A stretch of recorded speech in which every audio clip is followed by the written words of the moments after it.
C'est dans la salle de conférence des Kasarani Arena Stadium que la traditionnelle conférence d'avant-match RDC-Angola a eu lieu. Les techniciens congolais adjoints Daouda Lupembe étaient devant le journaliste sportif et le coach Daouda a parlé donc de la progression de l'équipe nationale ici à Nairobi.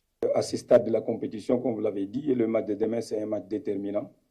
Et de notre côté, nous pensons qu'en compétiteur, nous avons essayé de remobiliser des troupes parce que ce n'était pas facile de revenir dans la compétition après la première défaite, chose qui a été faite. Et aujourd'hui, nous pensons que nous sommes au point et nous pouvons dire que le match va se jouer dans des conditions normales. Pourquoi? Parce que nous avons des informations sur nos adversaires et nous-mêmes, nous avons travaillé, sachant que à chaque match, une vérité. Et nous pensons que nous sommes prêts pour jouer ces matchs-là.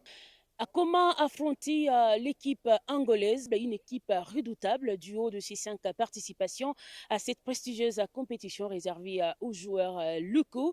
Et ben, le coach Daouda Lupembe parle donc de cette rencontre tout en évoquant les incertitudes qu'on peut donc rencontrer au cours de ces matchs. Comment le gérer? On l'écoute.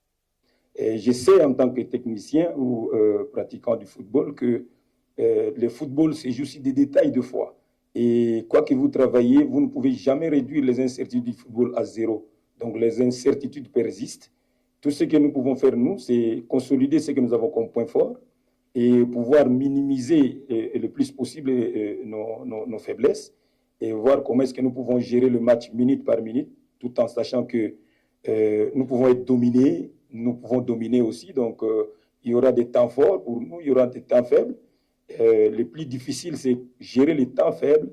Face à l'Angola, est-ce qu'on aura un autre 11 de départ? À cette question, le coach Daouda Lupembe a donc parlé d'une équipe collective sans pour autant nous parler avec précision s'il y aura bien évidemment un changement. Mais par contre, le technicien congolais a parlé d'un 11 qui sera à mesure d'apporter un bon résultat.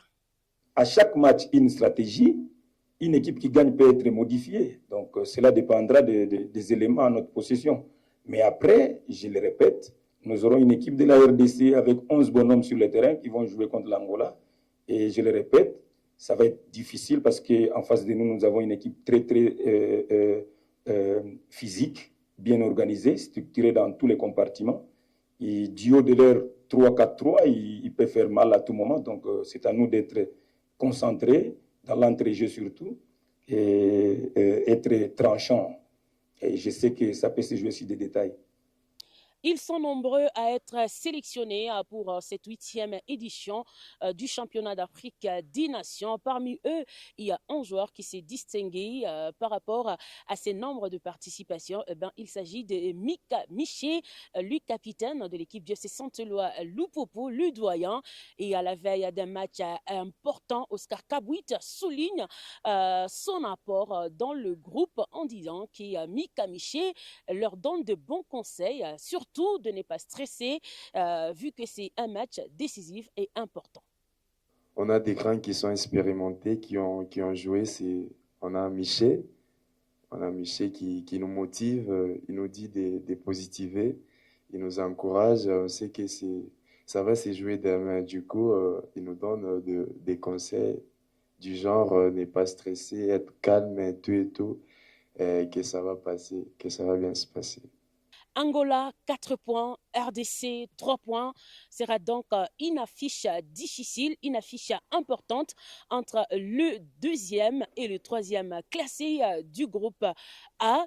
Alors, ça sera donc un match pour une course, soit pour une qualification pour l'Angola ou une relance pour la RDC qui va faire de son mieux avant donc d'aller chercher sa qualification lors de la dernière journée face au Maroc. Florence Zainan, depuis Nairobi, pour les comptes de Dynamique Radio et Télévision.